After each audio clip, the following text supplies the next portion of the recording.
All right, everybody, welcome back to the show. Thanks so much for being here with me today. I'm your host, Nolan, and we have a lot to get into today. We had a pretty big night last night. We had the New York City Mayoral debate between Zohran Mamdani, Andrew Cuomo, and then Curtis Sliwa, who is basically just there for fun. So we'll get into some of the moments from this debate. There were some interesting topics that came up. One of the major ones for some reason in a mayoral debate was Israel and foreign policy more generally. So we'll get into some of the clips from that, which I found very interesting. And we'll also talk about some of the clips regarding free buses or freezing the rent. And we'll get into all this today and more on the Quest for Clarity podcast. Americanism, not globalism. I am not a slave. I am a free citizen. There should be no Federal Reserve System. Only America first. End all of these wars. America is trying to play empire. We want everything released, and you're actively covering it up. It's not America first to be pushing our influence in areas where it shouldn't be. We're run by people that don't understand what they're doing and don't understand the ramifications of the policies they're enacting. That's an incredibly dangerous situation.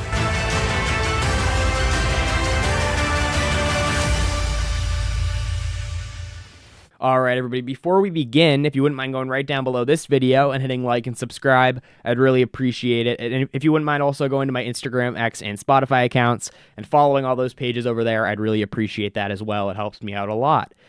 Before we get into the big news about the mayoral debate, which we'll cover in detail in just a second, I do want to take a moment real quick to celebrate the indictment of John Bolton, something that should have happened years ago and has finally happened. This man is one of the worst people in American politics, just an absolute piece of trash. John Bolton, for those who don't know, he was the national security advisor under Donald Trump, and he also was one of the big neocons back in the Bush administration, behind basically one of the architects of the Iraq War and a bunch of the Middle East wars, basically an advocate for every war possible across the world, a man who has advocated for and is in many ways responsible for the death of millions of people across the globe, most recently in his advocacy for the war in Ukraine. And he's been indicted now for classified documents charges, which is funny because that's what he was celebrating Trump getting indicted for. So now he gets a taste of his own medicine now. And I'm happy with him getting charged with it, whatever they can charge him with, because this guy is just bottom of the barrel, a piece of human trash. And there's not enough bad things to say about John Bolton. So just wanted to make that clear real quick. Very happy about this. And that guy should be in jail for the rest of his life for the crimes against humanity that he's committed throughout his career. So just wanted to get that out of the way. Very happy with that. But let's move on now to the real story, our main story here tonight, which is the New York City mayoral debate. Now, the mayoral debate happened last night. It was between Zohran Mamdani, Andrew Cuomo, and Curtis Sliwa. And it's really a two-man race at this point between the Democrat candidate, Zohran Mamdani, who is a Democratic socialist and someone who's never held down a job in his life, and Andrew Cuomo, the former governor, disgraced COVID lockdown tyrant, who has now dedicated his entire campaign to standing up for Israel and what they're doing in Gaza. So basically, it is between two terrible options here for New York. And it was a debate on who is less bad, basically, is how I was watching it last night. And I've come away with it, with my conclusion being that both of them are equally horrendous and New York is screwed. That is where we've come to now for New York City.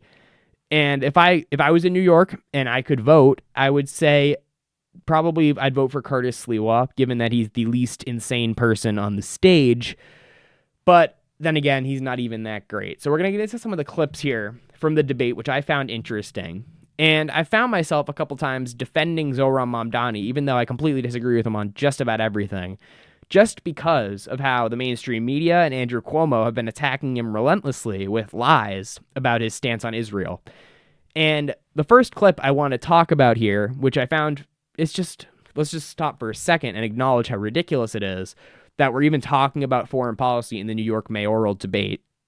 They're running for a position that has no sway over foreign policy whatsoever, and we're spending a significant chunk of the debate on who will be mayor discussing their opinions on matters of foreign policy. So it's just ridiculous and has no substantial... There's no reason to be talking about this in this debate. But Andrew Cuomo's made this a big topic. So in this clip, Mamdani basically gives a generic response about Israel, about this peace plan. And we'll watch here Cuomo. Cuomo responds by just like spamming the Israeli talking points that basically mean absolutely nothing and accuses him of talking in code. Here, take a look at this. I, like many New Yorkers, am hopeful that this ceasefire will hold. I'm hopeful that it is durable. I'm hopeful that it is just. I did applaud President Trump and his administration. I think it was a great accomplishment. I hope the peace holds. The assemblyman will not denounce Hamas. The assemblyman will not denounce Hassan Piker, who said America deserved 9/11. The assemblyman just said in his response, well, it depends on occupation. That is code, meaning that Israel does not have a right to exist as a Jewish state, which he has never acknowledged. That is from the river to the sea. That's why he won't globalize the Intifada, which means kill all Jews. Let's give Mr. Mamdani a chance to respond to that. I want to be very clear. The occupation is a reference to international law and the violation of it, which Mr. Cuomo has no regard for since he signed up to be Benjamin Netanyahu's legal defense team during the course of this genocide. And I find the comments that Hassan made on 9/11 to be objectionable and reprehensible. And I also think that part of the reason why Democrats are in the situation that we are in, of being a permanent minority in this country, is we are looking only to speak to journalists and streamers and Americans with whom we agree of every single thing that they say. All right, let's just acknowledge how crazy it is that the radical person on the stage is not the person who supported the slaughter of women and children, but actually the person who is saying that the state should exist with equal rights. That's just so we know what paradigm we're in. That is considered radical now, that Israel should be a state with equal rights. Okay, got it. That's considered radical. That's beyond the pale, according to Andrew Cuomo. And let's just talk about a couple of the lies here that Andrew Cuomo told. No, occupation isn't code for something else. Occupation is just a description of reality. Yes, Israel has occupied the West Bank since 1967, and they have essentially occupied Gaza since 1967. They left in 2005, but they didn't really leave. They still control the airspace and the sea space and what gets in and out. So no, it is a description of reality to acknowledge that yes, they have had at the very least massive control over these lands since 1967. That's just a fact. Number two, he says Zohran Mamdani hasn't denounced Hamas. That's just, and I'm not going to sit here and be the Zohran defender here as we'll get into in a few minutes. He's very dumb on other issues, and I disagree with him on just about everything. We'll get into that in just a minute, trust me. But yes, Zohran Mamdani has repeatedly denounced Hamas. He did so in this debate, and then Andrew Cuomo minutes later says he still won't denounce Hamas. So Andrew Cuomo is either has his brain detached from his physical body, or he's just programmed in this way by his donors to where he only knows a couple one-liners and a couple propaganda lines that he just repeats endlessly and has no thoughts of his own, because I don't believe that Andrew Cuomo has some deep personal affection for the state of Israel. I don't believe that. I don't believe most of our politicians have some deep personal affection for the state of Israel. It's because of the donors and the people that give them the money, prop them up as political figures in our system, and fund their entire campaigns that they are forced to take this hardline stance in favor of a foreign state. That's the entire reason that Andrew Cuomo is going so hard here on Zohran Mamdani. That's the fact.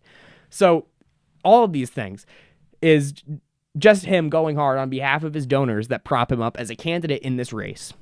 Yes, and he even mentions in here, he goes as far as to say that Zohran Mamdani has some secret plan or some secret mindset that makes him want to kill all Jews or support the killing of all Jews. Did anyone reasonable actually think that Zohran Mamdani, this like random kid from New York, has some secret plot to support the death of all Jewish people? Like, you have to be so unbelievably detached from reality and at best deeply paranoid to believe that. So that took up about a quarter of the debate, was this topic on Israel and foreign policy, which again is just an insignificant topic to bring up in a New York City debate. But regardless, that is what happened there. We'll move on now. Now we move on to where Zohran Mamdani was being delusional and stupid. So here we have Zohran Mamdani talking about how he's going to freeze the rent. Take a look. Well, I'm proud to say that I, yes, will freeze the rent for more than 2 million rent-stabilized tenants, and I will also build 200,000 truly affordable homes across the 5 boroughs over the next 10 years to ensure that tenants, whether rent-stabilized or market rate, can actually have more housing such that they are not being priced out of this city. And finally, I'm also going to make it easier for the private sector to build housing in this city, because what we see today is that it's not labor, it's not materials, it's the weight that is often costing so much to actually build the housing we need in this city. All right, so Mamdani's position here to address the housing and rent crisis in New York City is step 1, freeze the rent on basically rent stabilized homes. Freeze the rent there. Okay. If you freeze the rent, then the landlords, therefore, don't have the money coming in to pay the taxes. Okay, so that's the situation that Zohran Mamdani is going to set up to start. The next step, he says, is that they're going to build 200,000 new houses. Now, if you acknowledge that the landlords now are not going to be paying the rent, or excuse me, not going to be paying taxes because they don't have rent coming in, then where is the money coming from to afford the 200,000 new homes? And we'll get into it in a second, but we already have billions and billions in this plan spent on childcare and buses and everything under the sun. So where is this money coming from? If the landlords are now a segment of the population that won't have the money to pay taxes, where is the money coming from? And also, you see in this debate repeatedly that Zohran Mamdani says he's willing to fight with Donald Trump, even if that means federal funding for New York gets cut off. So there's even less money coming into the city. So you have landlords now no longer having the money to pay the taxes. You have no more federal funds cut off, and we have billions divided up into free buses and free childcare. And we're expected to build 200,000 new homes all across New York City. That doesn't work. This is just like this is like not reality that Zohran Mamdani is living in. Now, he gets into it later on in this plan, but he touches on what the real solution would be, which is cut regulations and make it much easier and much cheaper and much more timely for the private sector to build more homes across the city. Cut the regulations, let them take control of these collapsing buildings, and make more homes. There's plenty of space to make more homes in the city if the private sector if the regulations could be cut for the private sector to have more freedom to do so. And Zohran Mamdani slips that in after saying how much government control is going to be taking over the housing market. So he's very unclear in actually what he thinks. So he makes a complete socialist argument here that the government is going to step in, force the landlords to freeze the rent, and then step in and take over the housing market by building 200,000 new homes. But then goes into this libertarian bend about how we're actually going to slash regulations and make it so the private sector can do so as well.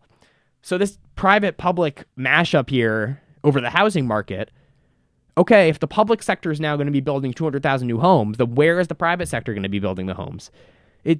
None of it makes sense, and that's not even taking into account the billions and billions that he says he's going to spend on buses and childcare.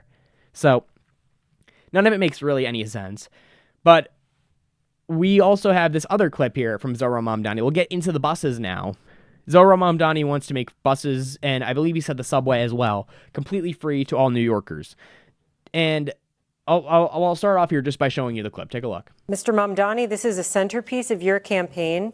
Can you explain how you will make buses free? You have 30 seconds to answer. Absolutely. We will make buses free by replacing the revenue that the MTA currently gets from buses. This is revenue that's around $700 million or so. That's less money than Andrew Cuomo gave to Elon Musk in $959 million in tax credits when he was the governor. And the reason that we will do so is that making buses free doesn't just provide economic relief, but also public safety. Because what we've seen is that it decreases assaults on bus drivers by 38.9%. New Yorkers deserve more than the slowest buses in the country. I know that because I was on the M57 not too long ago, and its average speed is 4.9 miles an hour. We're at time, though, but the question is how you'll make them free. We will fund the revenue that would have otherwise been brought in from fares, and that's something that we would do in partnership with Albany, and I've put forward 2 proposals. The first is to raise taxes on the top 1% of New Yorkers by 2%. That would raise $4 billion. The second is to raise the state's top corporate tax rate to match that of New Jersey, which would raise $5 billion.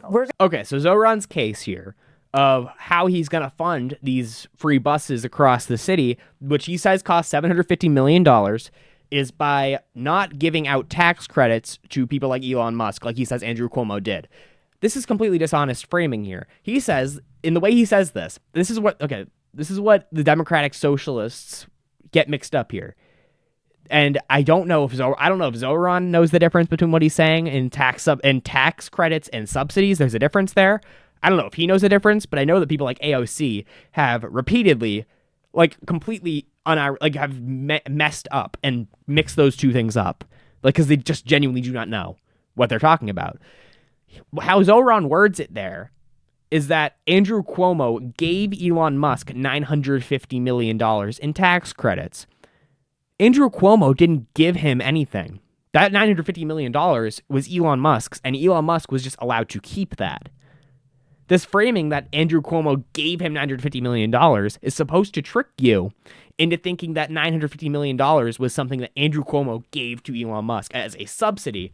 What a subsidy is the government giving out money to the private sector to basically boost productivity in that industry. What a tax credit is that now Elon Musk doesn't have to pay that in taxes. Now, however you feel about that, there's a difference between a tax credit and a subsidy. The government never had Elon Musk's $950 million to give because it's not theirs to give. It's Elon Musk's. And what happened here was that Elon Musk was just not on the hook to pay that. Andrew Cuomo didn't give him it as a subsidy. He just made it so that he didn't have to pay it. There's a fundamental difference there that changes this up completely. Because now we're working in the realm of budgeting out money that we don't have. Because Zohran Mamdani is saying that we're going to pay for this with money that we don't already have. So now we're already working in the realm of, okay, what if Elon Musk left the city? What if he just takes business out of New York? So now we're reliant on these private sector guys that have the ability to move around the country based on where the taxes are friendliest. And so he's admitting here in this answer that this $750 million for free buses doesn't actually tangibly exist until we extract it from the private sector. But speaking of delusional, at least Zohran Mamdani has a plan. As delusional as insane as it is, Andrew Cuomo, his response to this was that working families will get on the bus and the subways for free. Number one, that he didn't say at all what he classifies as working families. He didn't say how we're going to be keeping track of this. How do you apply? I guarantee it's going to work like this. If he actually gets in, and this is what he does, working families get on the bus and the trains for free. It's going to be you apply and you have to wait 12 to 18 months, and it goes through this bureaucracy from this guy to this guy, and it's going to be like the DMV. You show up and you didn't fill out this, you need to prove your W-2. It's going to be so ridiculous. So in a sense, Cuomo's is more dysfunctional than Zohran Mamdani's because he just doesn't even have a plan. And if you actually look at the logic of his plan is that a family can get on the bus and train for free, but some guy trying to commute to work can't. So this just makes no logical sense. It's not functional at all. So basically New York here is stuck with delusional socialist or corrupt politician who really doesn't care at all about any of this. I don't believe Cuomo. Cuomo, all of his answers just showcased a lack of caring. I don't think he's doing this for the actual ability to make people's lives better. I think he's doing this to get back in the political arena after his disgraceful 2020 and 2021 scandals. Here is Andrew Cuomo on the last question of the debate when they were asked whether they'd go to the Knicks Game 7 or the Mets Game 7. And Cuomo couldn't even pick which one because he doesn't want to make anyone unhappy. Take a look. In a dream scenario, we know it's not possible, but the Mets are playing Game 7 of the World Series on the same night as the Knicks are playing Game 7 of the NBA Championship, and you can only go to one. Which one will it be, Mr. Sliwa? Again, which baseball team? This is the Mets, Game 7, Knicks, Game 7. I'm not going to the Mets game. I'm a Yankee fan. True baseball fans either like one or the other. I'm going to the Knicks game. That's my team, the Knicks. Mr. Cuomo? I'm going to go half and half. I can make it back and forth. All right. And Mr. Mamdani? This is what New Yorkers are sick of. Just pick a team. What's Come your on. answer? I'd be there for the Knicks. Okay. This is very similar to the clip that this was a couple months back, but some guy went up to all the candidates like on the streets or something and asked them Knicks or it was like Yankees and Mets or Rangers or Islanders, basically asking them to pick a team, and they would all pick their teams, and then Cuomo would be both, because he doesn't want to make anyone upset, and he's just such a sleazy politician in that way. He doesn't want to rock the boat at all, and it's just so obviously phony. Either he's not willing to actually say which team is his favorite, or he doesn't care at all about New York sports. So, and he's unwilling to say. So, either way, if I had to pick a winner and a loser here, the winner is easily Zohran Mamdani, and the loser was Cuomo, because Cuomo came off so fake, so phony. And me personally, I hate both these options. I would vote for Curtis Sliwa, I guess, if I was in New York, just because he's the only sane person, I think, running. But part of me just really wants Cuomo to lose, because I just despise Andrew Cuomo for everything he did during 2020. He was the lockdown governor and is responsible for ruining the lives of like thousands, if not millions of people in New York State. This guy closed the schools, closed the small businesses. Small business collapsed while big business got its government subsidies. And countless kids' mental health just collapsed because of Andrew Cuomo. And of course, the endless, mindless following of the pseudoscience from Anthony Fauci and everyone in the mainstream media just very artificially worshiping him as some god and the future president. I just hate this guy. He's like textbook sleazy politician, and I have nothing but contempt for Cuomo and people like him. So that's where I think I'll end it off for today. I'll see you guys in the next episode. Thanks so much for being here with me today. And please be sure to like and subscribe. Check out my Instagram, X, and Spotify pages and give those a follow. And I'll see you guys soon. Have a good day. Americanism, not globalism. I am not a slave. I am a free citizen. There should be no Federal Reserve System. Only America first.